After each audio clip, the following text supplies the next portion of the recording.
It's a movie called Slapshot. Nick, maybe you've seen it. I don't know. I can't remember if I've seen it. I definitely know of it. Have talked about it. I don't know if I can't remember now. But yeah, it's a movie about a like a AAA hockey team called the Charlestown Chiefs. Danny, it's weird when I wear this around town or something. There's always like one random guy in a street corner yelling, going, "Chiefs!" And it usually sparks somebody else going, "The Hansons!" Because the Hansons, they're just freaking out. I'm like, yeah, and I'm like immediately, I'm like, the guy's got to be 50 plus. Yeah, very specific Gen X movie. Younger people don't know it. Yeah, that's awesome. Well, we definitely are here for anyone who chooses to dress up like their favorite movie characters. So yeah, Joe is cosplaying today. In that vein. Yeah. You have to like it. In love with movies, in love, in love, Dani and Nic. in love with movies. Da-da-da. Music.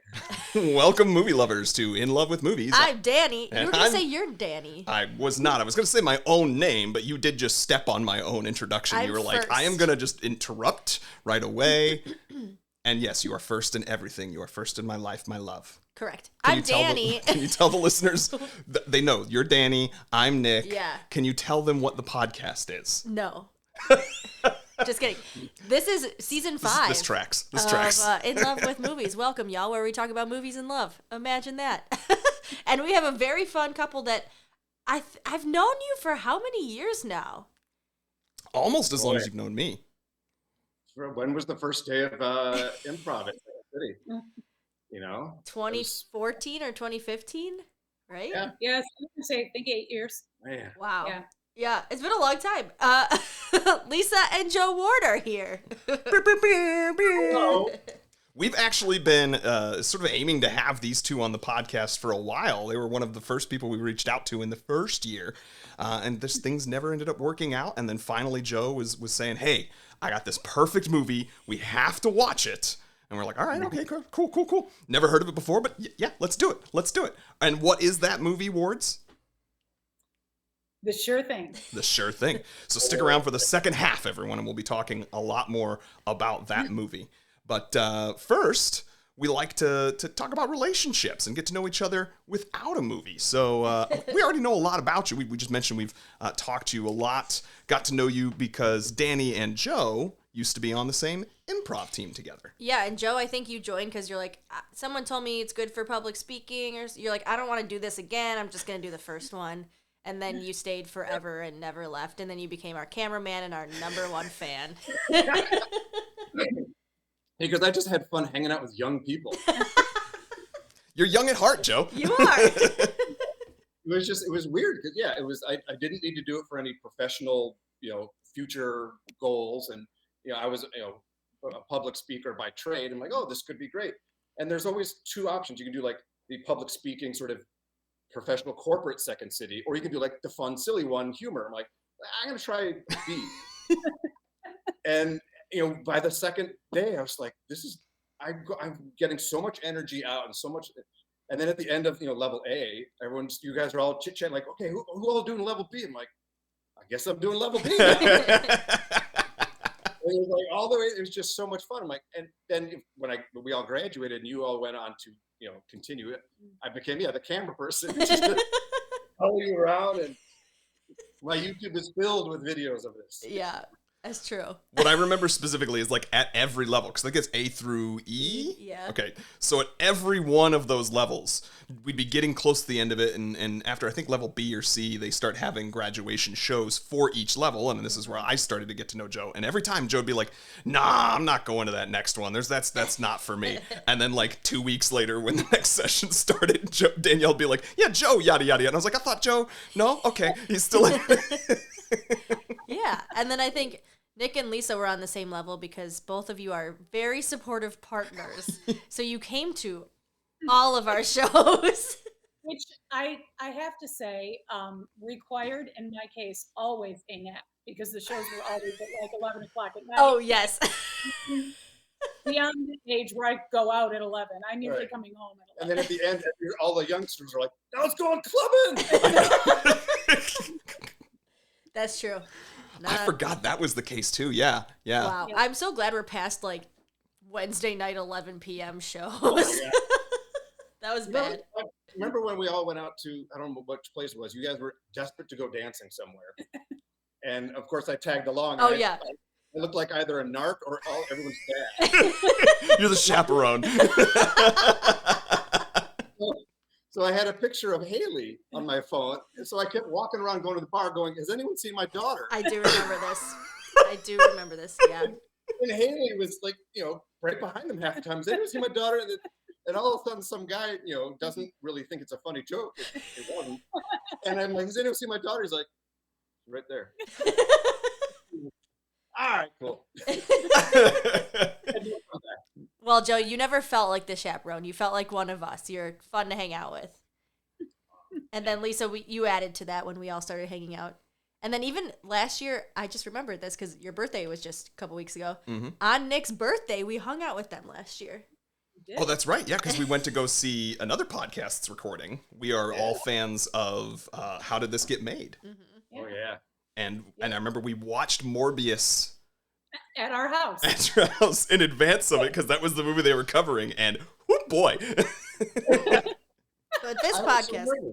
was so nervous. I'm like, I think Nick might like this type of movie. I'm not sure. Well, because it's MCU, which I also Yeah. like. I generally have to watch by myself. With the exception of Endgame, which I took him to the theater for. He was like, "How long is this movie?" I know. And we went to the midnight showing of That's that right. movie. Thursday night, baby. Ugh. It was improv all over again.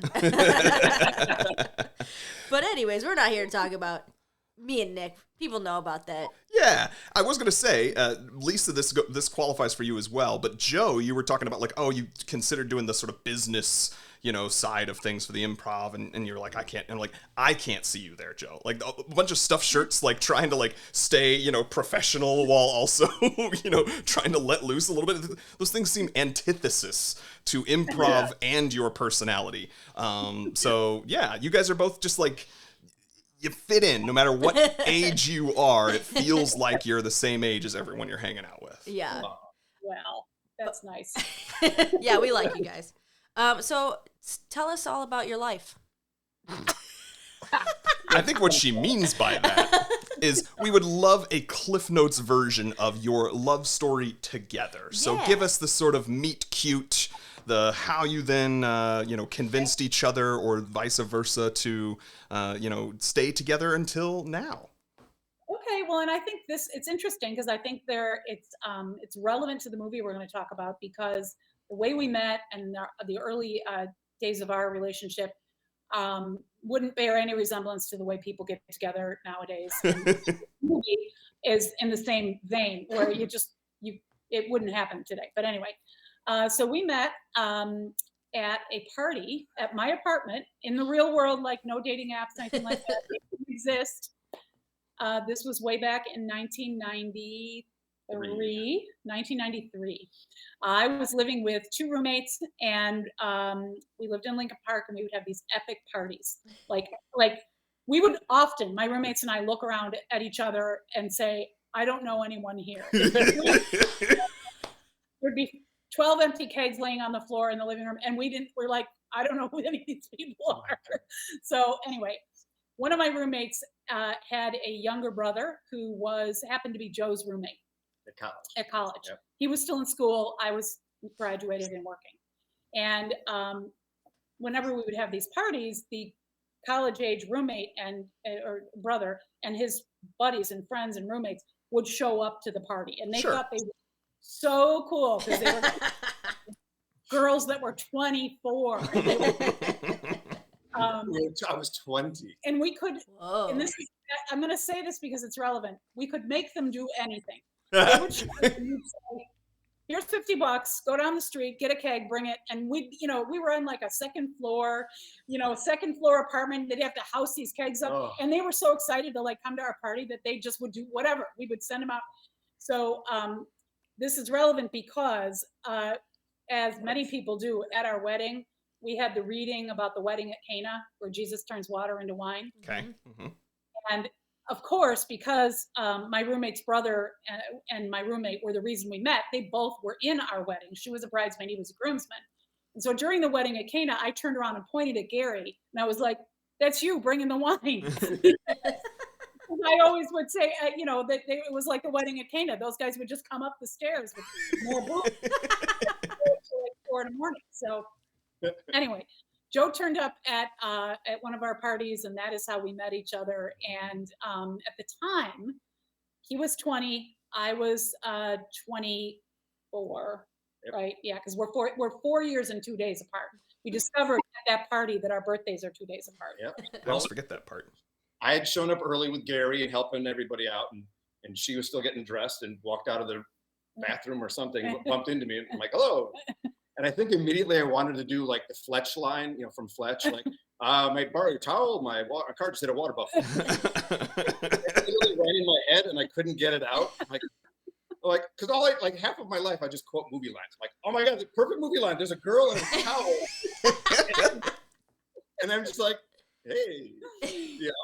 That was it. I'm starting to see the love at first sight mechanism that may have been taking place for 20-year-old Joe. Right. Well, and 24-year-old Lisa, I thought he was pretty cute, but then I realized he's 2 years old.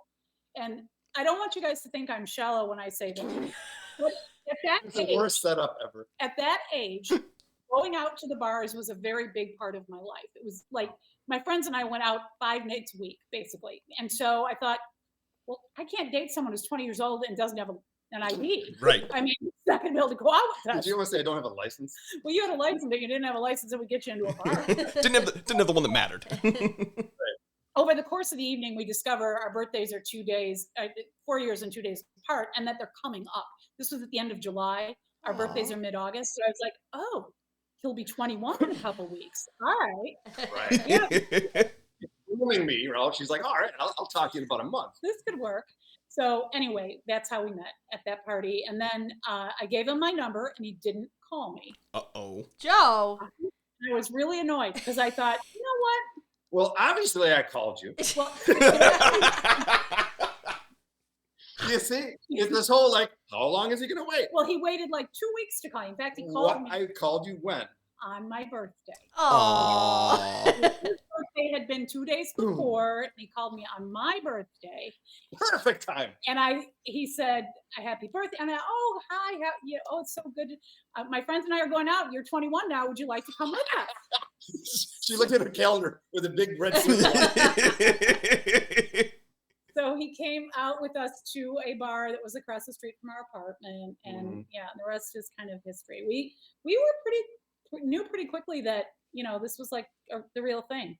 And what was weird is we always say like we're surprised that we didn't meet sooner because so many of our friends, her friends, are intertwined. I mean, she grew up in Elgin. She went to Iowa State. I grew up in Glenview and went to Illinois State. We're like, oh, cool. ISU. They both sort of look like cardinals or redbirds. But her roommate in college was from Glenview. And what's great is her name is Moira, she was also our maid of honor. Moira also knows so many people I grew up with. So I'm meeting, Lisa for the first time. I don't know her from anybody, and her best friend knows half the people Everybody. I grew up with. Yeah. And Wow. like it's just so comfortable and perfect. I was like, oh my God, this is great. Glenview was like that, and I think many suburbs are like that, but Glenview was even more like that. At your Halloween party, we met a couple from Glenview. People from Glenview. I would say all roads. Stretchberries. We were on our honeymoon in Tahiti. We got off the plane, and there's all this other couple that we're talking to in the security line or whatever. And it turns out that she spent time growing up in Glenview, and her little brother is friends with somebody that Joe played Little League with in Tahiti. Yeah, she was like, Jack Ricos? I'm like, I played Little League with him for like 10 years. I mean, and people used to ask me, because I hung out with all Glenview people, would ask me at parties and stuff, they'd say, "Oh, I don't remember you from Glenbrook South." I'm like, I didn't go to Glenbrook South, but everybody thought I went to Glenbrook South because I hung out with all those Glenview people. So anyway. I feel like that's very much the Chicago suburb experience, which is also where a lot of these movies, especially of this 1980s era, I think, you look at your John Hughes movies, for example, and it's just like everybody seems to know everybody. And I thought it was just in the movies.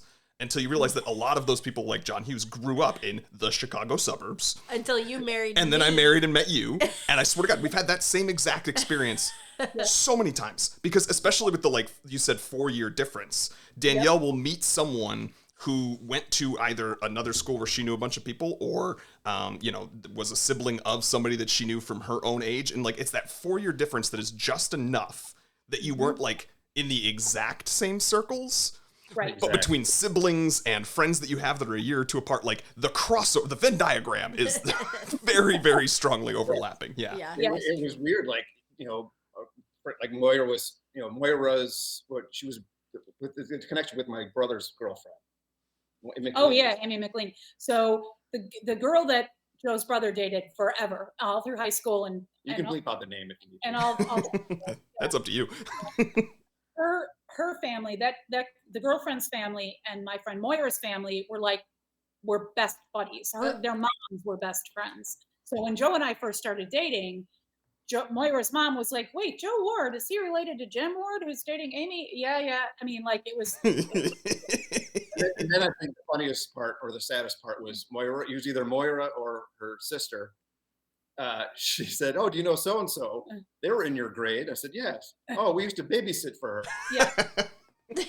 My friends babysat for his friends. Because in Glenview, and I think back in the day it was different. Your sitter might only be 2 years older or 3 years older than you. I mean, nowadays people don't leave little kids with young people like that. But back in the day, if you were old enough to like dial a phone, you could babysit. That's what I was going to say. Like, what's wrong with like a 12-year-old babysitting like an 8-year-old or a 9-year-old? That seems normal to me. Right. All of my friends who have kids like would never leave their kids with anyone that young. But I started babysitting when I was 11. We'll have to reinvestigate that. Maybe people will start judging us when we in a few years from now when we're looking for babysitters. And It probably depends on who the kid is and if it's like the next door kid or something. But I was babysitting for infants when I was 11 years old. People were leaving me their tiny, tiny babies with me. And this suddenly makes the age difference so much bigger. I was gonna say, Lisa, do you feel like you still babysit Joe sometimes, or? Occasionally. Yeah. And he babysits me. We babysit each other. We complement each other and fill in it's a total yin-yang. It's completely filling each other's deficits. I think we've talked a lot about how that's very much how we feel about each other when it comes to a lot of things, especially, and actually, to me, I think it fills in some of what will, a little bit of a glimpse of some stuff about that I'll have to say about the movie, is there's that yin and yang with the two characters who fall in love in the movie. I was also going to say something that's similar to us is I feel like we knew pretty early on. We've talked about that a lot in this podcast, so that's nice that we have that in common as well. How long was it from when you first met at this party to when you popped the question, got married, moved on into the next phases? Got 73 cats, all that. Yeah, so we met in July of '93. We decided to be exclusive pretty quickly after that. Turned her clattering around. I had a clattering. Ooh. That doesn't, what's hilarious about that is that's supposed to mean like you're taken, right? Nobody else wanted to date me, so it's not as though there were. It wasn't flying off the shelves or anything. But well, all you had to do was come out in a towel. I'm sure they would have all wanted to date you. Evidently. So, but bear in mind, he was still in school.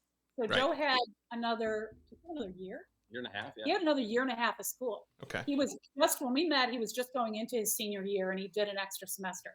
So we had a year and a half, 18 months of him being at school and me being at home, living with my roommates and living my life. So when he graduated, we had this plan. We discussed the fact that, okay, he was graduating.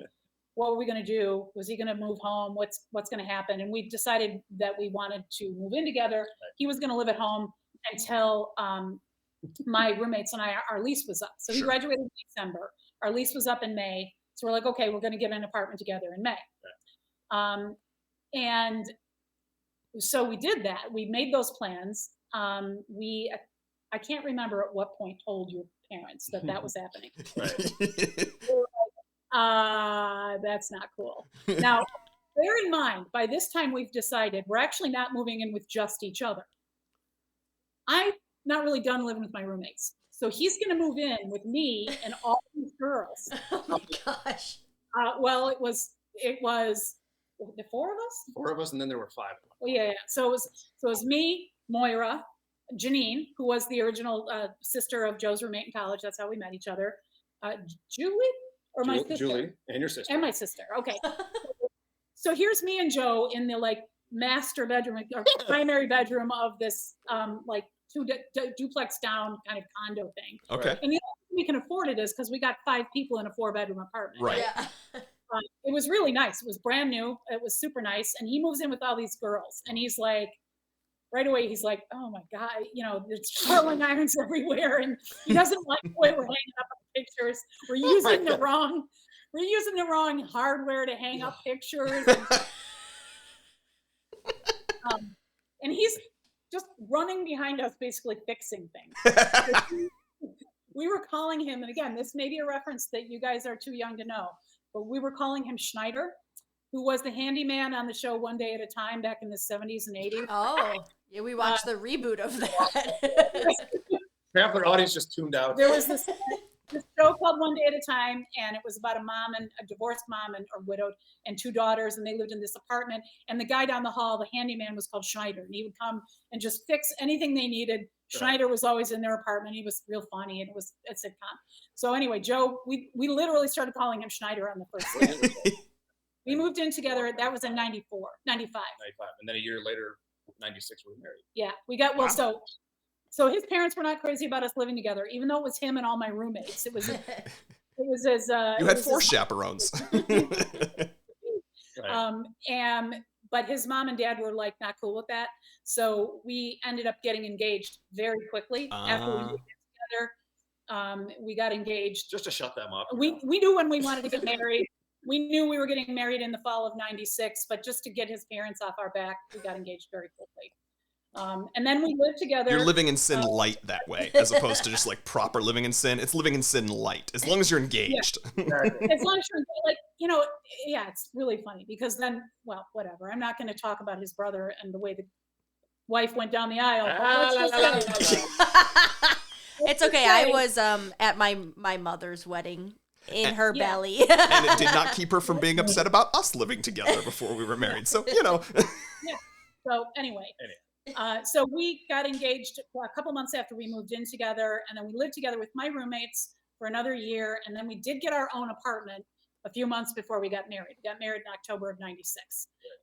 So yeah, from the time we met to the time we were married was about 3 years. Yep. And we've been married now. It was 27 years in this past October. Wow. And that's huge. Congratulations. Yeah, you still like each other? Yeah. Oh, they do. People listening, not watching, the 2 of them just cuddled and snuggled and kissed. It was very adorable. Well, that's the thing. And I think this is important about relationships, and you guys will have already discovered this. You have to also be friends with the person that you're with, right? You have to love the person, and you have to be attracted to the person, but you also have to be friends. You have to make each other laugh, which we do all the time. He had me, what was it 2 falls ago? I laughed so hard. I literally almost peed myself. And then it caused a coughing fit that later that night led to a massive asthma attack, and I had to go to the hospital. Oh my God. Joe. Talking about killing that night. I mean, honestly, it was we were laughing so hard I couldn't breathe. I literally couldn't breathe. I was laughing so hard. We remembered what it was that it made you laugh up until like 6 months ago. And now you can't remember. But you have to, and some of the laughs we have will be like arguing or, you know, bickering about something, and then we start laughing, and you know, there you go, 27 years. And then it's like any other kind of emotional thing from movies. Kind of, this is how I always relate to things. Whether it is building the tension to release it with something for a laugh, or building the tension to release it something for a gasp. You know, that it's like it's that much more powerful because there's this other emotion of tension or whatever because you're bickering but then you actually release it with the laugh, and it just makes the laugh that much stronger. Right. You know, what's also a great movie connection with us. Remember our first? Oh yeah, we discovered early on in our relationship that the first movie either of us ever saw in a movie despite the age difference, was Lady and the Tramp. So, And at our wedding. and at our wedding, our first dance was "Beautiful Night," which is the song that is playing. Yeah. With the spaghetti and And I call Yeah. it And Bella so that was Notte. like a fun sort of Easter egg, Yeah. But also her dad, her dad is a huge, movie fan. So it was like, again, just like the connections with us in Glenview, it's like, how did I not meet this guy? Yeah. We just talk about movies, and then I'll meet his daughter, Right. Yeah. Yeah. Big movie. All movies have been a big theme throughout our whole relationship Yeah. as well. When I was working at the dealership, her dad had just retired, Mhm. and he loved to call. Now I shared an office, which means I shared a voicemail system on the phone with my office partner. So he would call constantly and hold the phone up to the TV speaker of clips of movies. And he'd go, guess what movie that is? Then he'd hang up. And then I'd have to, and so of course, my office partner Lance is like, you got another movie trivia. And it was usually like one of three things. It was usually like from the chanting scene from Zulu, Michael Caine, or it was Silence of the Lambs, Once the Lambs a lot. or Rain Man. Yep. Yeah. Yeah. And then just 52. Or like Reservoir Dogs. or Reservoir Dogs. Yeah. Yes. It was just. Yeah. Yeah, That's but it was hilarious. awesome. It was like that's like it was like I found my my tribe or something. Not just my mate, but like a totally different tribe that's like, this is fantastic. Yeah, because my whole family are big movie fans, although not always the same movies. Like, yeah, I still don't think he's seen Music Man, which is a travesty. Really? He hasn't seen it. That's good. I could recite the entire thing. I've seen She it. does quite often. I have seen the Music Man probably 200 times, and Joe has not yet seen it. I've seen it tangentially. He's seen bits and parts. He's seen Lisa doing the Music Man. Now, here's what you have to do. You just have to convince him to do a podcast with you. And then you get to force him to watch the movies that are important to me. Right. Yeah. Imagine that. So, Joe, you've always been, this is fascinating to me, and I love when you send me all these pictures. You're a VW dude.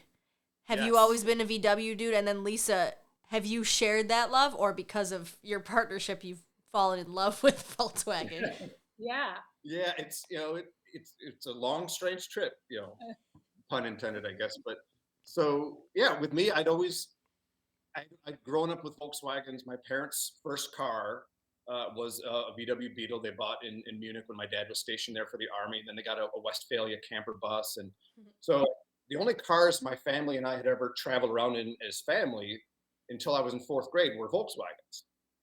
And it was just, to me, it was just kind of normal, but we'd show up in this weird looking bus, with the top, and we'd still get weird looks at us. I'm like, this thing's been around for years, but and I'd always kind of loved it that way. And when I graduated college, when Volkswagens went to water cooled, or we got more kids in the family, my parents went to station wagons. We kind of lost track of Volkswagen. And after I graduated college, I had my school bus driver's license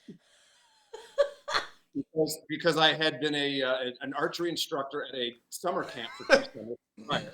And also a bus driver. And also a bus driver. They made you get your bus driver's license when you turned 21. And I vividly remember she said, the person giving us the test, she said, keep this renewed, because if you ever find yourself on hard times, you can always drive a bus. And I came out of college and kind of looking for something to do. I'm like, yeah, I'm gonna go drive a bus. It was fun because what it allowed me to do is, I had plenty of time in the afternoon to do nothing. I'd go back to my parents' house or whatever, and look for a job or something. And after a while, you can't really graduate to much bigger buses. It's like I'm maxed out in the ladder. And but at that time, what was interesting is my brother that we had referenced earlier needed to buy a car, and he's not the most social person. And I had lots of free time, so I'm like, hey, I'll shop for cars for you, and I'll just tell you what you should buy. And I had the greatest time. I went to a couple of Saturn dealerships, a couple of Honda dealerships, a couple of Volkswagen stores, and I started just learning. And there was no internet for me to use back then. I have a computer, and I just started learning and learning and learning. And and ended up at Jennings Volkswagen and meeting Lance, my future office partner, and just going on the test drives. My brother never showed up, and going on the test drives and like having so much fun, and then thinking, like looking at all the dudes in the showroom, like you can just hang around with these cars all the time and like drive them whenever you want. So then, I bring my brother in. I'm like, here's what you're gonna buy. Just tell the guy what color. He's like, green. I'm like, all right, cool. And they did all paperwork, and my mom said they should split the commission with you. And I'm thinking, I can get paid to do that. And I see them today, like I'll be at, and I'll see some of my older brother's friends, and they'll say, "Oh my gosh, remember your mom used to drive that old bus? She never went over the speed limit. That was so much fun." I'm like, I don't remember the cars that any of my other friends' parents drove. Mm-hmm. They always remember our Beetles and our campers, and so it's been kind of fun that way. And now it's to the point where people who've never met me, but they're colleagues of Lisa's or 10 times removed, they'll be on vacation. They'll see a picture. They'll see a Volkswagen parked. They'll take a picture of it and send it to her. Send it to me. Every time I see a Volkswagen, I'm like, Joe would love this. Yeah. Yeah, we saw a lot of them when we were in California. I remember sending lots of pictures. That's where all the Actually, really good ones are. Really good ones, yeah. Yeah, that's where all California's where all the original ones. But little do you know this, Joe's been sending me links every once in a while to some of the bus camper things. I never knew that there was the tent like pops out the top. Oh yeah, you can sleep up there, or you just use the stand and stuff. It's called so the cool. hoopty. The hoopty. The hoopty. Hoopty. I did not know that. I knew it existed. Did not know it was called a hoopty. People call it in German. In Germany, they call it the hoopty. The hoopty. All right. See, Lisa knows all the VW things now too. You had asked if I was, I had to marry into a car. I didn't have a car. I married into a car when I met Joe, and perhaps one of the more significant things is he taught me how to drive stick shift. Sure. And now I only want to drive stick shift. Now that's getting harder and harder because fewer and fewer manufacturers are even making manual transmission cars. Yeah. So I will always have a stick. Yeah. I will always have a stick. I never want to drive automatic. Now, to all the young couples out there, if you want to potentially get divorced or break up, try to teach each other stick shift. So this is perfect. I was going to say, we do like to ask the question sometimes, what is the biggest fight you ever had that you're willing to share? Would it be involving learning how to drive stick? Oh, yeah. Was that really a fight? Well, it wasn't really a fight, but it's a great story. Okay. All right. So there were fights that put us out there as the Bickersons. right. To a different country. Yeah, Yes. to a different country. Okay, so, and you guys may have heard this before. So we were on vacation in Switzerland. And of course, when you go to Switzerland, what you do is you go up the mountains and you go hiking, right? So, and the way you get up the mountain, you a lot of times these are also ski mountains. So when it's not winter, they run the lifts and you go up to the top and you hike. And so we were hiking from point A to point B. Point B is where we were meant to be, picking up a bus that was going to then take us down to the valley so that we could go up the other side of the valley to the hotel where we were staying. But it's Switzerland and you're in the mountains and it's so beautiful. And we were like taking a million pictures, and our hike took longer than it was supposed to. And by the time we got to point B, the bus was gone and there's no more buses. And Switzerland is one of those places where they're like, well, you're just out of luck. Yeah. It's not like America where you could there'd be someone there who might help you, whatever. Mm-hmm. It's like last bus came and went. We're pretty high, like in the Alps. It's getting dark early, and all the farmers have already moved their herds down to the valley. Yeah, it's the fall, so nobody. Yeah, it was probably this time of year, maybe a little earlier, but it was getting dark at like 5 o'clock, and this is like 3:30, and we've missed the last bus, and we're at 6,000 feet. So, and there's no Uber. I mean, this. Okay. Right. So we're like, what the hell are we going to do? I mean, we're thinking first, how the hell do we even get out of here? Right. Then we're worried about if we don't make it back down to the valley floor by a certain time, we're going to miss the last funicular up the other side of the valley to where we're staying. Sure. There's no road, you can't drive up there. The village we're staying in doesn't have cars. There's no cars. So you have to take a.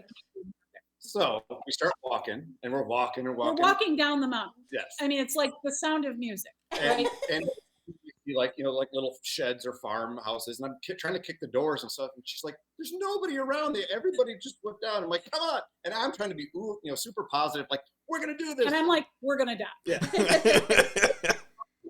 10 paces ahead of her, like, "Come on, let's go, keep it going." And I'm like, "We're gonna die." and we're on like sort of a little road path thing, and walking along, and literally like way, way, way in the distance, you can sort of see the little village where the train is supposed to be eventually. Mm-hmm.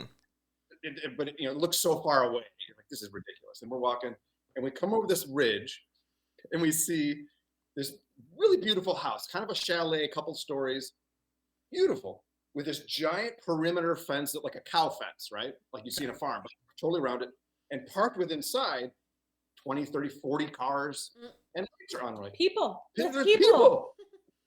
And I look, and I turn around, I'm like, somebody there is going to drive us to the train station. She's like, and immediately that's when we start. She's like, no, I don't. You can't just go busting into someone's house. So now I'm like, all right, I'm trying to be, positive, but I'm also trying to get away from her. Because I'm like, I'm not going in there. I'm not even breaching the fence. Right. And I'm thinking, I have to get my game face on and make a good impression without, being yelling at her. So I crawl over this fence, like literally I have to climb over this thing.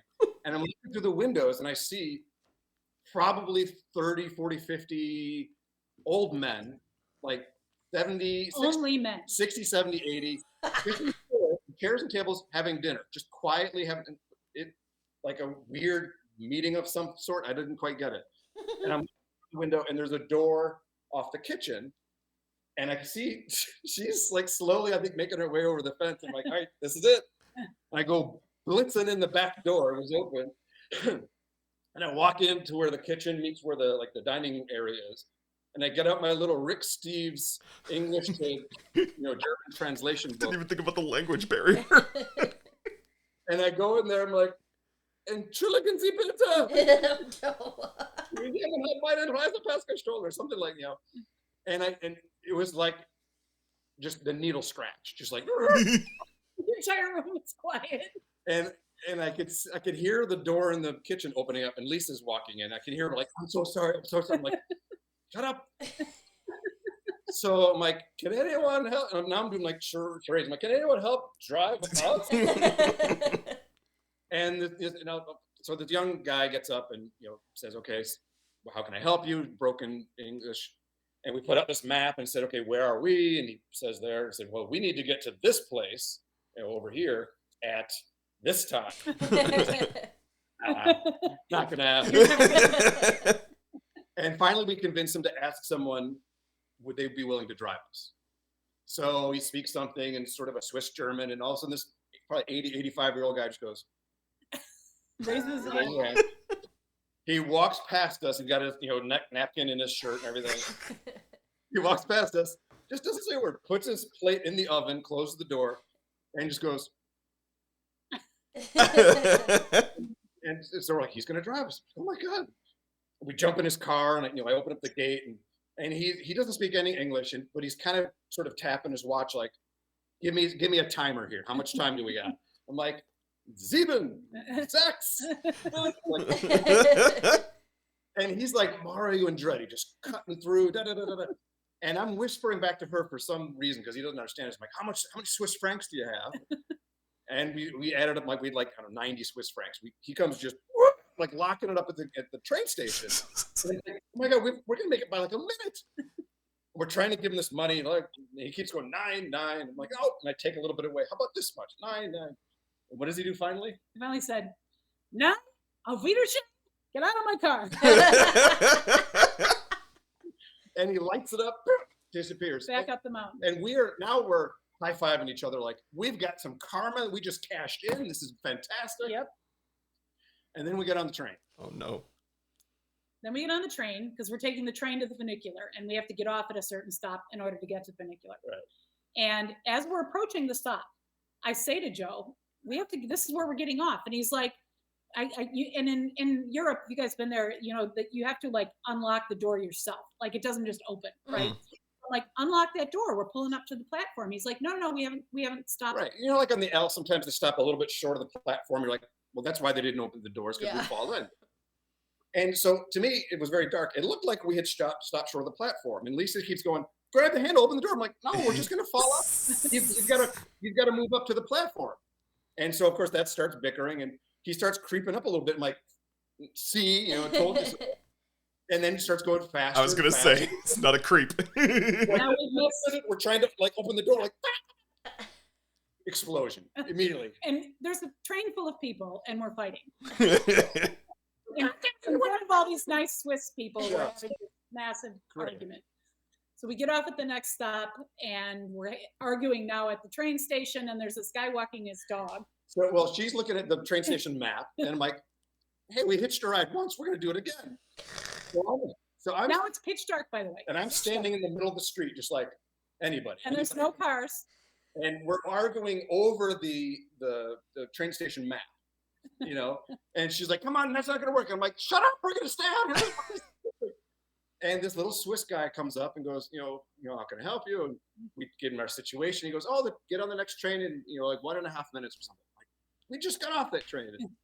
So the train shows up and he says, yeah, go ahead and get on. And we get on, and who do we see? The same people, because the train had just done a little loop and come back. So they're looking at us like, all we saw was an argument. You got off, you got back on again. We're all looking at her like, hey.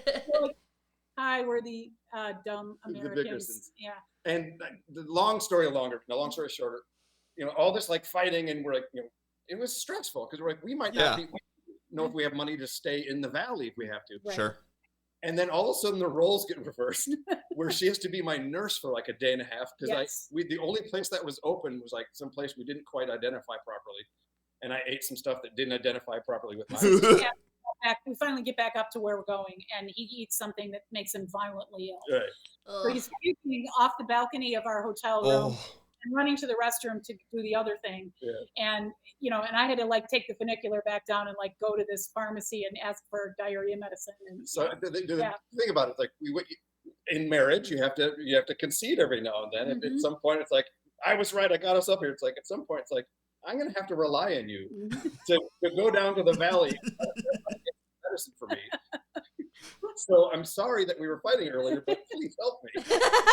Suddenly being right is not so important. That's the whole thing. Yeah, so there you go. That's not the worst fight we ever had, but I do think it's the best story, and it's certainly got to be the most public one. I was going to say it's certainly memorable. I mean, if it stands out like that for all of the reasons, that's a good one. And I can only imagine the people on the train every now and again might tell that story. This one time, these Americans. Do you remember that time when?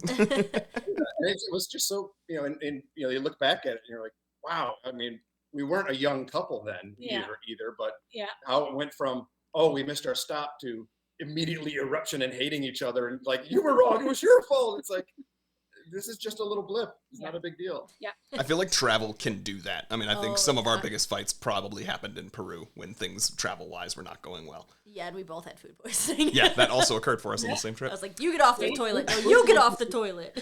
That poisoning's the great equalizer. Well, that has been a lovely story. I genuinely appreciate you sharing, but I think we do need to move on to the next segment of our podcast. No? Did you have something else? Yeah, no, that sounds good. Okay. You just give me a look don't forget. And I'm like, I forget things these days. So we will see everyone on the other side of the break. Beforehand, remember, movie lovers, this is typically the portion of the podcast where we would have a love note. We love when we have an opportunity to have a love note. So don't forget to go give us a 5-star rating on either Spotify or Apple podcasts, and we will read whatever you write. You can write literally anything. You can plug your own podcast. You can tell us we're terrible and pedants. Whatever it is that you want, you just have to give us 5 stars and then write something. But after that, we will see you all on the other side of the break, and we will be discussing The Sure Thing. The Sure Thing. In love with movies. Da-da-da. And we're back. We're back. Didn't do it together that time. She wasn't ready for the eye contact improv. Your improv skills are getting rusty. Oh my God. That was rude. Throwing shade right off the bat. We are back for the movie portion Okay, of your the talking podcast. skills are getting rusty, sir. Jeez. Touche.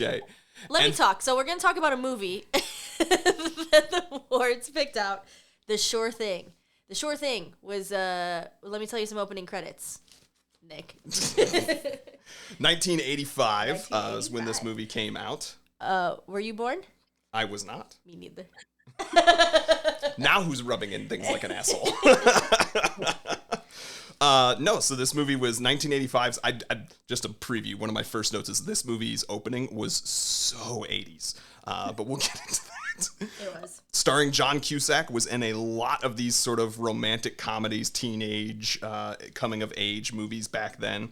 A woman named Daphne Zuniga. I hope I'm pronouncing that correctly. The only other thing I know her from is the princess in Spaceballs, Oh. which is also on our list, and I feel like it keeps Yeah, I coming haven't up in seen a it. lot of episodes of this podcast. She still has not seen it. I've gotten her to be a genuine fan of Star Wars, and she's a comedian who has never watched Spaceballs, which is like, if you want to know how to use pop culture to make fun of the thing that you love, Spaceballs. Great. Well, I will have a lot of sitting time coming up in the next few months, so maybe I'll watch Spaceballs. We also have Anthony Edwards is in this. He didn't end up being as big of a role as I kind of anticipated from his billing, but you might know him from ER, or he plays Goose in Top Gun. Oh, is that Lance? Lucas? Yes, Lance, his friend, his buddy that he goes to see in L.A. Lance. I think it was Lance. The character's name is Lance, yeah. right? Yes. He's cute. Yeah. Then we've got Tim Robbins. Tim Robbins plays the very sweet, of the couple that they drive halfway across America with before they get booted out by Tim Robbins. Tim Robbins come up on a lot of other episodes of this podcast. But both John Cusack and Tim Robbins, by the way, are also from High Fidelity. For past podcast listeners, if you've been watching along with us, you would have seen High Fidelity. Those were the only actors that stood out, but the director for this is... No, you're by wrong. all means. Wait, what was her name? Nicolette Sheridan. That is Edie from Desperate Housewives. So the second she hopped on screen, I was like, oh, that's Edie. She's important to me, Nick, so don't forget about her. I mean, does she have a big role? Not so much. But That's true, though. You did literally in the first frame of this movie identify who it was. Now, we'll get into some of this, but that character doesn't even have a name. That's true. Okay, so her character did not have a name. She is only known as the Sure Thing, which, I mean, I guess in some ways you could say she didn't know anything, or you could say she's the titular character. Oh! See what you did there? See what he did there? PG-13 movie. So I'm glad you brought her up. The movie was directed by Rob Reiner, who's been a director for a lot of movies, including The Princess Bride, which is one we've covered before on this. Writers... Which Joe loves. You love The Princess Bride, no? We both do. Yeah. I mean, how could... I won't even get it. That's another episode. Princess Bride isn't this one. I won't derail myself. The writers are a person named Steve Bloom, who other credits include Jack Frost and James the Giant Peach, and Jonathan Roberts, who also wrote on James the Giant Peach, Hunchback of Notre Dame, and The Lion King, which is very interesting to me because it's these very Disney writers. family-friendly Disney writers, and they wrote this movie, which is not necessarily as family-friendly as The Lion King, but nobody dies from a brotherhood, so... All right. That is the credits. Before we get into the very 1980s opening of this film, we need a summary, so you know what that means. Time for Danny's Dingle. Edie. In a bikini. On the beach. Mostly naked, but damn, she looked good. John Cusack. High school. Sad. 'Cause no sex. Don't worry. College is coming. English class. Taught by a French woman. Brown-haired girl. He harasses. Failing English because lack of punctuation. Like me right now. Bit stalkery. An accidental road trip. A predictable fall in love. The end.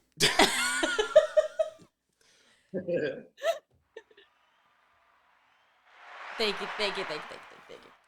All right, there's probably more, but I'll add it later. All right. Yes, we will, of course, add more later. But that is Dani's Dingle. But now we get into the love story portion of this podcast. And we alluded to this in the first half. Danielle and I's love story is very short. Our friends, Joe and Lisa, asked us to watch this movie to be able to discuss it on this podcast. And a few days ago, we did. I would like to point out, though, this movie isn't available for streaming, so we had to buy a hard copy. I legit, we even watched on looked to like DVD. rent it on Amazon and couldn't find it there even. So we had to like order a physical copy. Yeah. It apparently is not among the more readily requested Rob Reiner or John Cusack movies. But we have a boring love story. Joe and Lisa, you, I expect, will have a more exciting love story for this movie. So please do share. Well, I mean, first of all, we didn't see this movie initially together because I was a junior in college and he was in junior high. No, junior in high school. Junior high school, yeah. You were. No, junior in high school. No. If you're a junior in college. No, I was a junior in high school. Yeah, there you go. 85, I was a junior in high school. And he was in 8th grade. Okay. Hello, Bickersons. Nice to meet you. Yeah. Yeah, I said it wrong. I was a junior in high school when this movie came out. I and John Cusack are the same age. He was 17 when he made this movie. I was 17 when it came out. Okay. Okay. So this was one of those movies, like you mentioned, that I and all of my high school friends went to the theater to see and loved and watched many times over. And I don't know, well, I actually don't know the first time he saw it, but this was probably a little advanced for him when he was in 8th grade. But. Yeah, I mean, so I think I had recently seen John Cusack in Better Off Dead. Okay. Which was, the director-writer's first movie, so it was weird and out there, but something about that movie clicked with me about, he was, it was sort of a love forlorn kid, and he doesn't even realize the love of his life is just so close, across the street type thing. And I don't know if I saw it when it came out, but when I saw John Cusack again, I mean, he's from Evanston, I'm from Glenview. I think we've got friends who were in Evanston Township with him at the same time. Yeah, he went to THS. And I grew up watching his movies from 16 Candles and stuff. So I gravitated towards it. Also because it was like I felt very similar as he, where it was like he wanted a relationship. You could tell, right? Mm-hmm. Everyone was kind of telling him to do different things. It's like he wanted a connection or a relationship. He wanted something important or big, and that was appealing. But I also love the road, sort of the road movie aspect of it, because I was young, but I knew college was just around the corner. I'm thinking, oh my God, I'm gonna have that much independence where if I want to, all of a sudden I can just go to Florida or take a road trip with my friends and not ask my parents. And that's what was really kind of cool about it, because they were still young enough to me that I could identify with them. And then they're the whole movie's on them the whole time. It's like, oh, cool, I can really identify. And that movie got me more than When Harry Met Sally, even though they're very similar, because it was like, I didn't quite fit the When Harry Met Sally of the 70s to the 90s through all the storyline, but they're very similar how they should have been together the whole time. And it's a movie that I can just watch over and over and over, because there's so many little subtle things I just pick up, and it's a warm fuzzy because it's very 80s, so it's very dialogue driven. Dani, we had actually talked about it, like, how's Dani going to react to this? Is she going to think he's a bit stalkery? I said that. I said that the other night. You're right. He's a little inappropriate. Yeah, I mean, by today's standards, in the 80s, he wasn't in any way, shape, or form inappropriate. Guys did that sort of all the time. It was just normal. But I said, she's going to think he's inappropriate. I said that. But you were right. On the side, I think it moves the story in a specific way, because you can tell he's awkward talking to girls. Uh-huh. And he's taking everybody else's ideas of what to do that don't fit him. He's reciting the same thing over and over. That didn't work. His roommate said that didn't work. He tries dramatic things like jump. You can tell he's like, he hasn't found himself yet to be sort of regular. And that's where I think, the stalkerness came. He tried to sort of, catching a glimpse in the classroom, and that didn't work. Then it got into, well, maybe I've got to show my sports athleticism in front of her, and he's performing all the time, but you can tell he's really awkward around talking to girls. And that's where I think stalkerness comes in, because he's like, maybe I can like jump into the pool, maybe I can wait outside and she has to walk by me or something. It was like you could tell he just didn't know what to do, and he was listening to all the wrong people about how he should proceed. And that's what made it kind of endearing to me. But it's also, that's how people met people. They weren't stalking them on like the Facebook page. They I hope I get in their line of sight, and maybe I can figure out a way where we're going to be in the same situation together, like in the library together, so I can get her.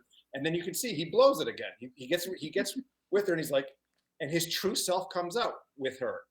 That's the weird part. He's awkward, but then he wants to explore, and she follows him, right? And Nick, did you pick up, what did she want to be when she was little? She wanted to be a princess. I actually did write that down. Yeah. But to me, his awkwardness, when you could tell when they were on the roof and they got sort of, there was this moment where they connected for a second, like they do later on in the situation near the end. And all of a sudden, she panics and wants to just sort of leave. And then he goes, I don't know what to do in this moment. And immediately his dumb roommate's, storyline comes in, and it fails. He gets kicked when he's down, and it's perfect. And he deserved that. That's the great part is, I locked it, and he immediately gets his comeuppance. There's no, it's okay, you were weird, we won't talk about it. Is no, you were a little bit pushy, you got kicked in the balls. Good. I love that line too, where she's like, "Did I hurt you?" And he's like, "No." She kicks him again. Agreed. I love that sort of immediate penalty, which showed that it wasn't acceptable. And then you can tell from that point on, he's like, I need to figure out a way to be different with her, more myself. And I think I have lots of thoughts on this, man. But I'm curious, before we get even farther into the movie, why did you pick this as one that you liked together? We heard your own stories. Well, we watched it the other night, and I kept saying to her, that is completely you. Yeah. And that's completely me. So This tracks. The short answer is we see ourselves in these characters to some extent. Absolutely. To some extent, we see, and that part of it is, again, the era. Like, again, you guys weren't even alive, but like her clothes, her bed, I had all that stuff. We really did. There was a very, I mean, every era has its look, but I had those sweaters. I had those duck boots. I had that nylon bag that she's carrying around. Everybody had that bag, right? So there's an aspect of where I'm looking at her and I'm like, that was me when I was a freshman in college. Because again, bear in mind, this movie came out when I was a junior in high school. So these people were my absolute contemporaries. And I don't know, like I said, Cusack was 17 when he made the movie. I don't know how old Daphne Zuniga was, but I also think this was before the era of casting people who were 35 to play high school. Oh yeah, they look young. Yeah. They were young. In fact, one of the things Cusack had to get, as you guys might know, he had to get emancipated from his parents to make this movie, to go be on set, because he was underage. He wasn't even 18 years old yet. Right. So they had to legally emancipate him from his parents so that he could leave town and go shoot elsewhere. Wow. No, I did not know that. Yeah. We see each other like the sort of yin yang, and like their little travel story. It really parallels our little travel, mishaps in Switzerland. It's like, I'm the one who feel like I need to be adventurous and solve it. And I'm, like nothing seems to faze him. He's like, all right, we're just going to walk. I'm going to have my Funyuns or my pork rinds. And I would have get in the truck with the guy who's going to attack me, because I'd be like, well, there's a ride. I guess I should take it. That's one of my favorite scenes in a very weird way. Because, that moment where he gets in the car, right, in the truck, and starts going crazy. There's like 3 or 4 distinct expressions that are perfect on her face. One is, this is not the time or the place for this. There's like a weird, like half of a second where it's like, oh my God, you did the same thing in the pool at college. And then all of a sudden she starts figuring it out. And there's this look like, oh my gosh, this is my knight in shining armor right now. And then a little bit later on, either in that same scene or a little bit like, maybe a couple of minutes later, there's this different look is, oh my God, he's my knight in shining armor. she like there's this look of this is true. My knight shine, he came to rescue me. And it's like, oh my God, this is and then you can see throughout the movie, there's this self-realization of, I need to really think this through now. There was that moment where she saw him as like the hero. Then there's this moment of, I think this is the person I'm supposed to be with now. And she was not happy about that. And that was the weird part. She's like, I got to resist this. I got to resist this. He's still kind of a doofus. He's immature. Like, she's very. And I have to say, the other thing is, her boyfriend in the movie, that Jason, is the kind of guy that I would have hung out with in college. He's not quite that quiet, but like he would be like, okay, that guy's going to be a lawyer. I'm going to be a lawyer. We're going to do all this, like very sort of that would be my track. And we laugh all the time, actually, that if we had been in college together, we never would have been together. Never. Because I was dating fraternity guys, and like I never would have hung out with somebody like Joe. I wouldn't have. No, really, because like we've talked about this before too, and I almost said something about this earlier when you all were talking about the 4-year difference and talking about how you were just different people and you had to like learn. Like timing is everything, because who you were when you were 4 years earlier, like you guys said, you had so many people that you knew, the same circles, but if you'd have met him, when you were still in high school and he was in junior high and he was somebody's little brother, like you'd have had a completely different relationship that would have made it perhaps impossible for you to then see each other the way that you inevitably then did. And although I will say, let me interject that my roommate, whose brother was Joe's roommate, she ended up marrying a guy from their class also, who was for sure, this is one of my little brother's friends. Like, and they ended up and they got married. So well, and that's fine. I don't mean like it's not possible for that to occur. I've known people that have like married little siblings. What I mean is like the people you are, and specifically the people you were, like 4 years earlier. Oh yeah, would not have. Same with us. We often have that conversation of like, if we had met when I was still in my master's program, even like when she was in undergrad and we were at the same school. Yeah. Let alone to then meet like when I was in college and the people I was going after, and like never would have worked out. She was still too hung up on dating baseball guys. If she'd have ever thought that she'd end up with a guy that would have a Star Wars tattoo put on her and all that jazz, like never would have happened. I was thinking like if we were 1 year closer in age, we would be in two completely different orbits. Mm-hmm. Yep. I mean, which is weird. Like we'd be more relatable to each other. And that closeness literally would have put us in completely different universes. Yep. Never compared to each other. Yep. I can totally see that. So I also. Oh, sorry. I want to go back to just like while Joe was especially first talking, but then Lisa, you continued it. This movie to me is a perfect example of why I want this podcast, why we have this podcast, why I love this podcast. Because, full disclosure, when we walked out of that movie yesterday, I was kind of like, like not good, not bad, just like, okay, that was a movie. Like, but you have already, not only given your own personal attachments that I can totally see. The one note I did have that was like a purely positive note was like, I do like how they kind of brought each other closer to the center of like, you know what I mean? They met somewhere in the middle by the end. But you also noticed, and Joe were able to point out this number of things that caused me to reframe completely how I was seeing his character. Because yes, there's, speaking of timing, like when you watch this movie, when the movie's made, whether it's near your time, like dated, maybe, perhaps, yes. What was once the most charming lead of a movie is now a little bit like, what's up with this guy? But I love the way you pointed out what he was, then the real story of this, and the fact that it's a coming of age, and that I had not clicked it. I had not made the connection of like, he's trying all these different things because he's not figured out who he is yet.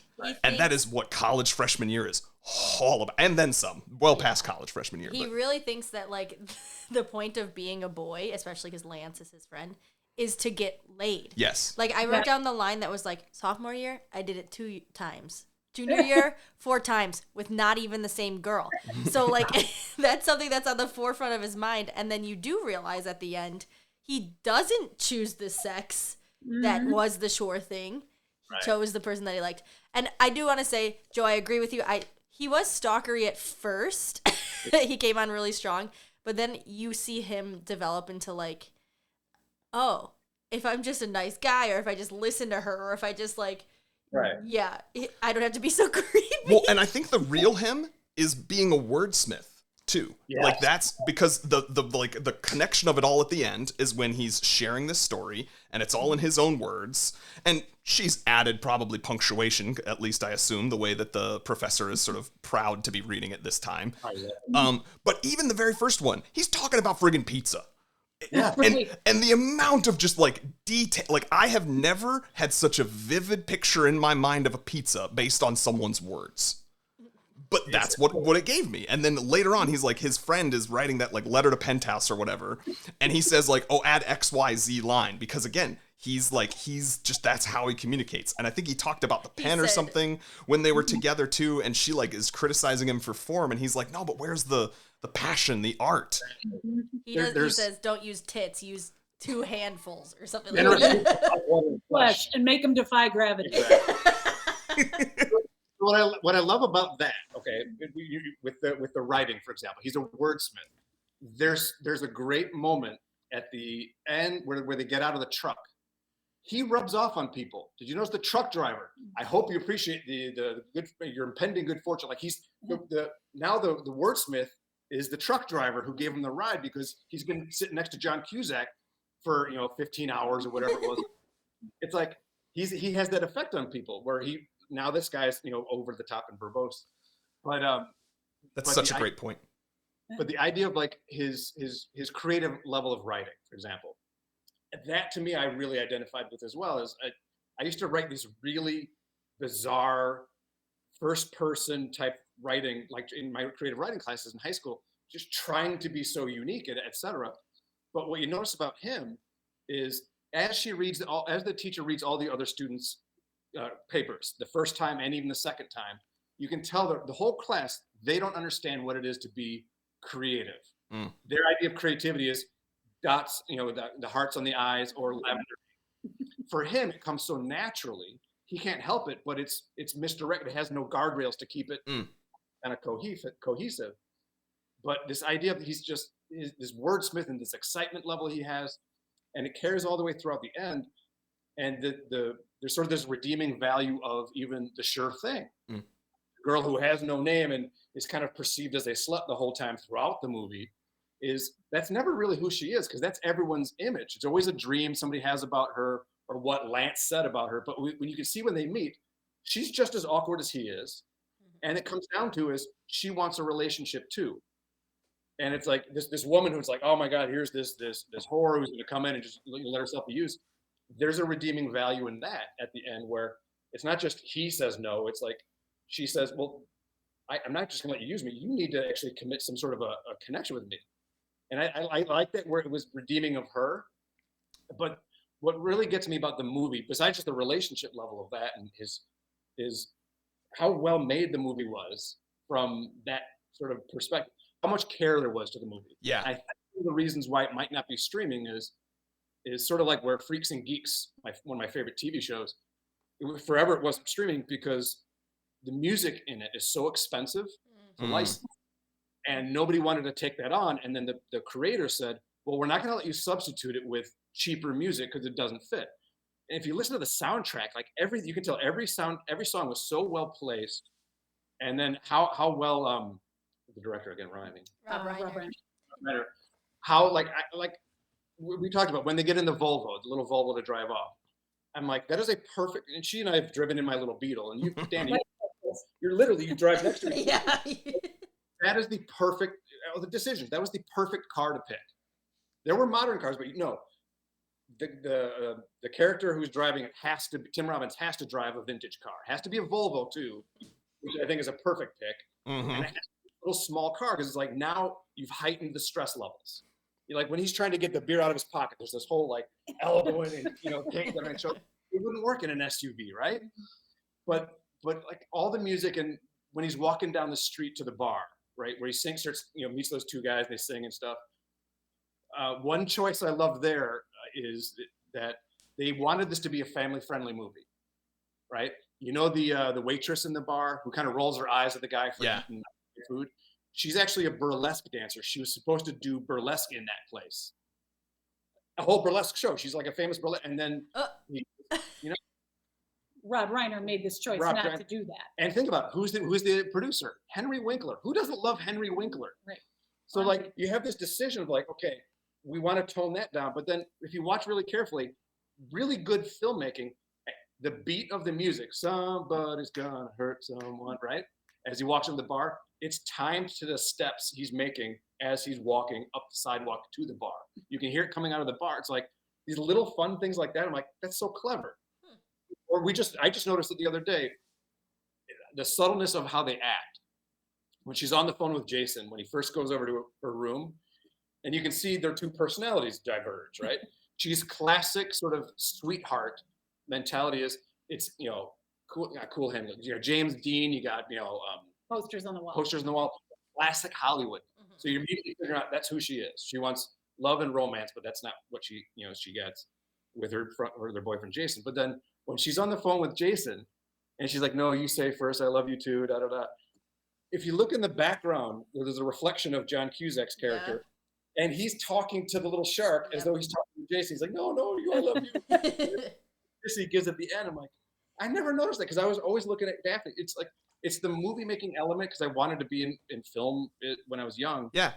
And then the love story kind of sucked me in because I always wanted to have that sort of you just bump into somebody and you fall in love, or it's somebody in your class that you fall. Oh my God, this is it. And I've always wanted that, which I thought was kind of cute. And then when obviously I was sharing this movie with her and loving it, it's like, oh my God, that's you and that's still me. Aw, that's super sweet. Yeah, I think if I had to describe this movie, it is very, like, simple. Like, there's not, like, a huge conflict. You really know that they are going to be together in the end, but it's Right. because they learn who each other is. Like, I thought in my head, I was like, Jason is going to be a sleazebag and he's going to have cheated on her. But that's not it at all. It's No. just she realizes that's not her anymore through meeting Gibson. Yeah. And Jason, what's funny about Jason is, so when this movie came out in '85, I wasn't old enough to go to an R-rated movie. 2 years prior, the biggest, most popular R-rated movie amongst my brother and his friends was Porky's. I'm sure you've heard of Porky's. Yeah, I've seen Porky's. I've seen the whole Porky's I franchise. don't know Porky's. The gym teacher from Porky's is Jason in The Sure Thing. I will say he looks 35.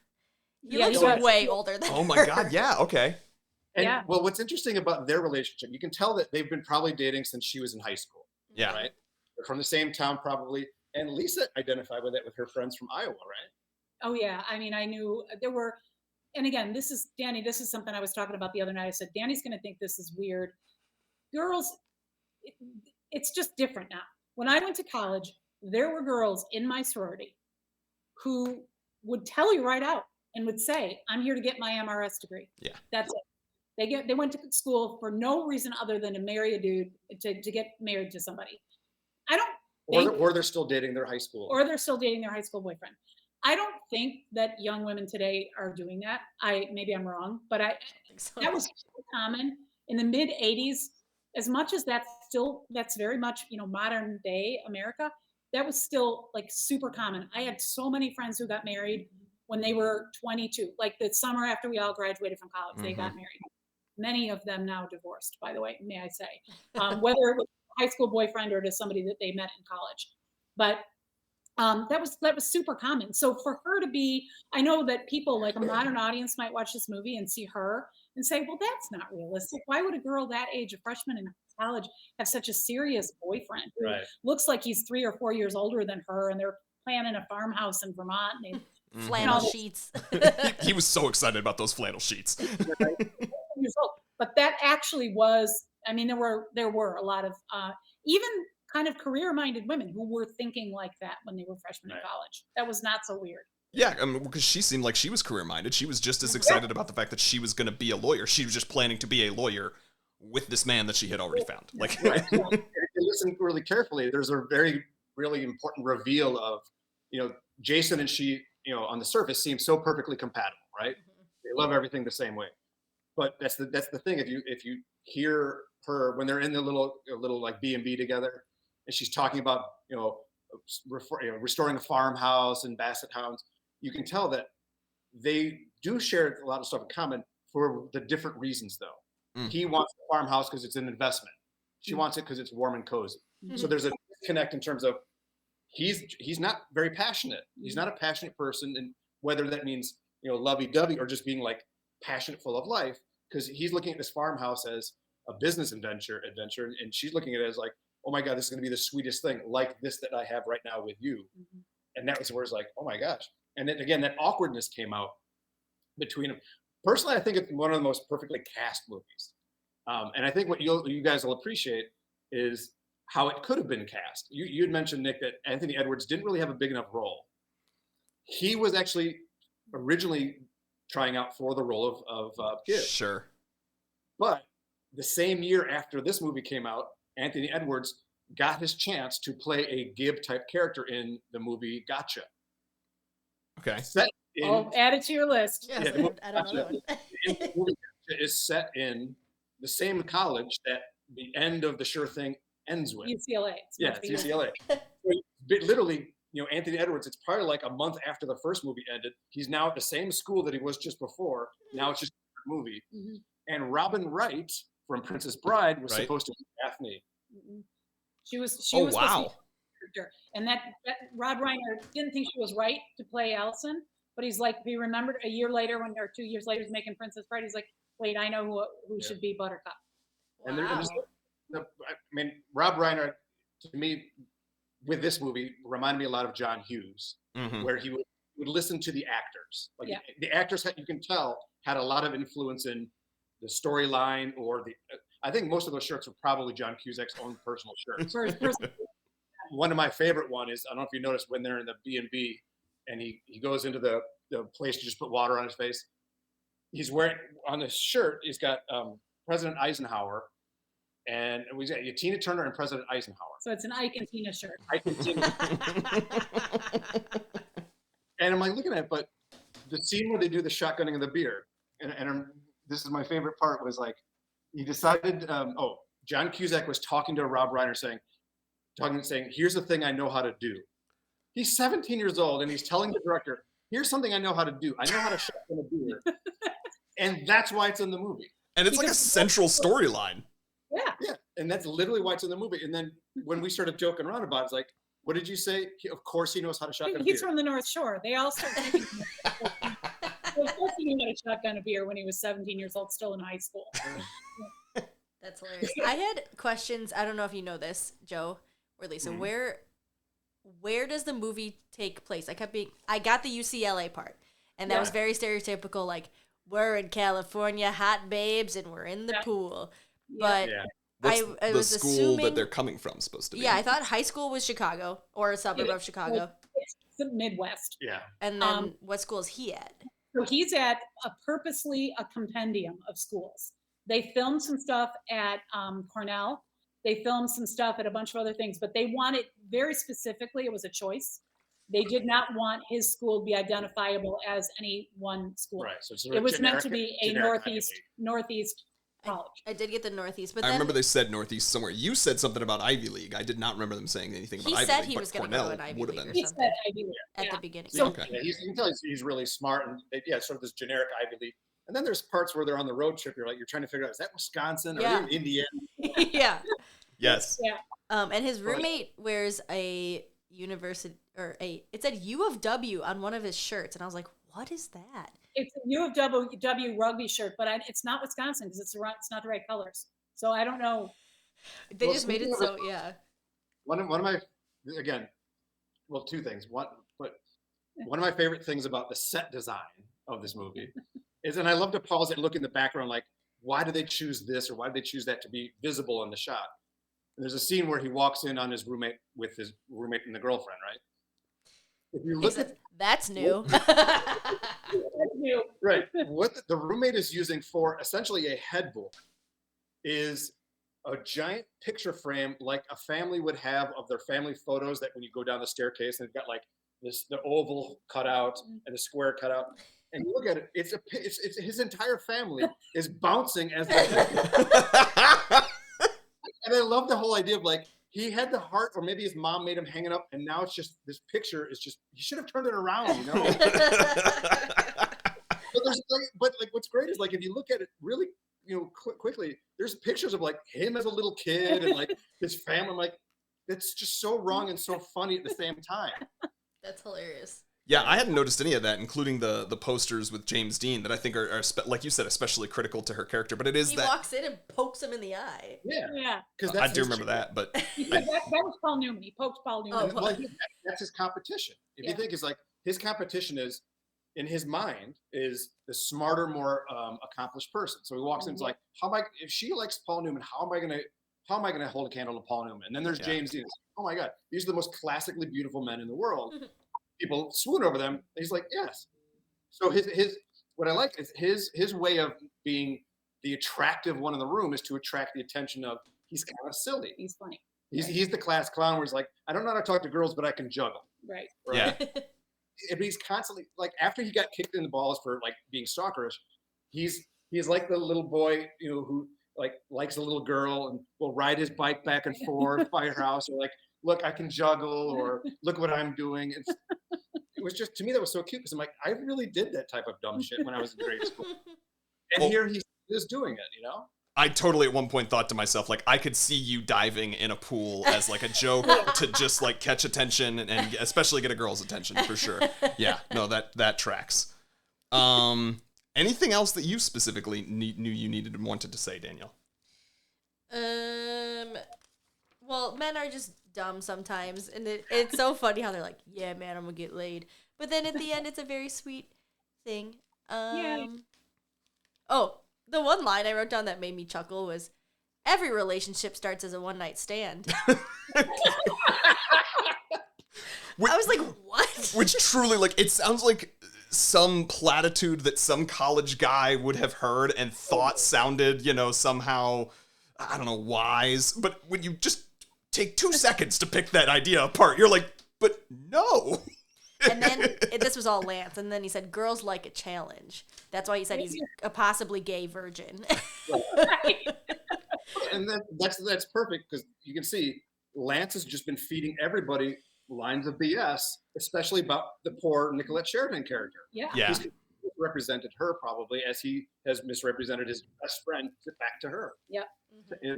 Yeah, that takes me back to something you were saying earlier, Joe, and I'm curious to hear both of you all's thoughts on this. You mentioned, you know, that she was looking for a relationship. I take it you gather that from John Cusack's character's reading of, because you do see she's awkward, but you don't see a lot of their interaction.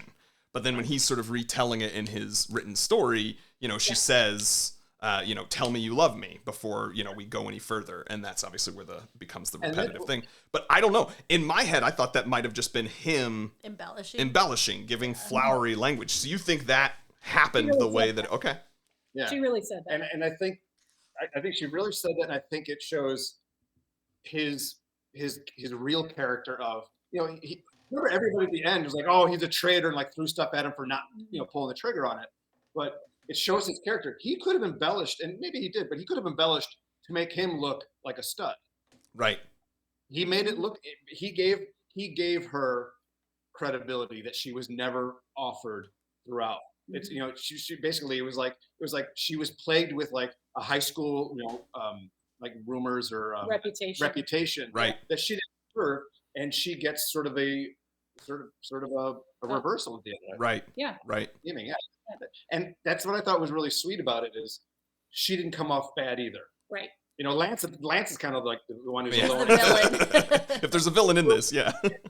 His roommate is content just using the same lines over and over and never being genuine. Mm-hmm. And what was great was, remember, he's teaching him how to be genuine, like it's all what you say, how you say it. Yeah. And you know, the creativity of John Cusack's character is like, oh, Jenner scoops the mouth holding flesh, have him defy gravity. And then really subtly he goes, how do you spell zucchini? And he spelled it wrong. He spelled it wrong. That's the best part.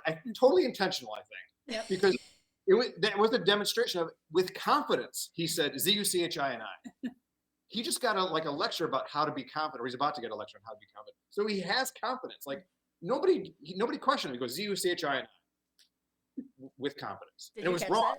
that? But that's perfect because he was just demonstrating how verbose he is, like I am right How now, creative. how creative, but he's not good at the fundamentals like spelling and punctuation. That's what I was gonna say, yeah, because I caught it because she had criticized him of it before, and so it's like he does have the flowery language, but they immediately articulate again that like no, he doesn't know how to like write these words, he doesn't know how to spell them, he doesn't know how to punctuate. So I took it as it wasn't intentional on his part, but it may have been intentional on the filmmaker's part to like have him have that moment. Now, so this is something that does bring me to something I also was gonna say. I can't remember when they're on the roof and he's giving the line that he got from his roommate. Does he ever get to the point where he says, I love you at the end of that, or does she kick him or something first? Yeah, she goes, Allison, I love you. That's where she goes, what? Yeah. Okay. And then she, Yeah. I wanted, there's something else with regard to the writing, his writing.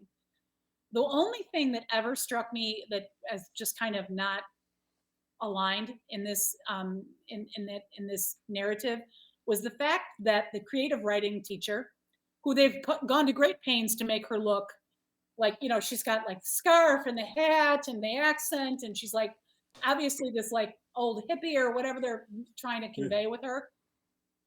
She would not have been, that professor would not have cared about punctuation or spelling at all. If you're in a creative writing class, it's all about what are you saying. You okay, you spelled some words wrong, you left a comma off, whatever. That never, I understand why they had to put it in there, it sort of service the plot, because he otherwise would never have asked Allison for help. Right. Your average creative writing professor didn't care if you wrote in purple ink. They probably thought that was great. I mean, English major, okay? If you were saying something profound with your writing, that first essay about the pizza, who cares? Who cares that you spelled it wrong or that there was sausage stains on the paper? That was the only thing that I ever thought, you know, I get why it's there. It services the plot, but it also doesn't ring true. It didn't ring true to me. Yeah. A little bit, but his writing style influenced me, guaranteed, in high school. Like I told you, I wrote a weird story once, and it was definitely like sort of inspired by his, you know, pizza story. My brother used to have a boa constrictor when we got to watch it feed mice and rats. They had a lot of reptiles. Yeah, and they're zoologists now, so it's good. But you know, we were all, as a kid, you know, was fascinated by that. So I wrote a story in my creative writing class that you don't know until the end. I wrote it from it's a first person perspective narrative from the perspective of the mouse walking around this new place, and then the story ends like mid-sentence. Like I cut it off like right like halfway through a word, and then I put a little asterisk, and at the bottom it says a little data point of the strike of a boa constrictor is like 1/100th of a second. Oh my god! And then everyone's reaction in class, because my English teacher read it in class was the same thing. They're like, "Is the rat dead? Are you?" Like, there was this moment where it's like, I'm either going to get sent to the counselor, or they're going to put it on the wall in the hallway. I got put on the wall in the hallway, and I'm like, yes. But it was that same idea of like, I loved his idea of like, wow, in college you can write a paper about eating pizza. Yeah. That's fantastic. In a creative writing class, you can. Yes. Yeah. That's hilarious.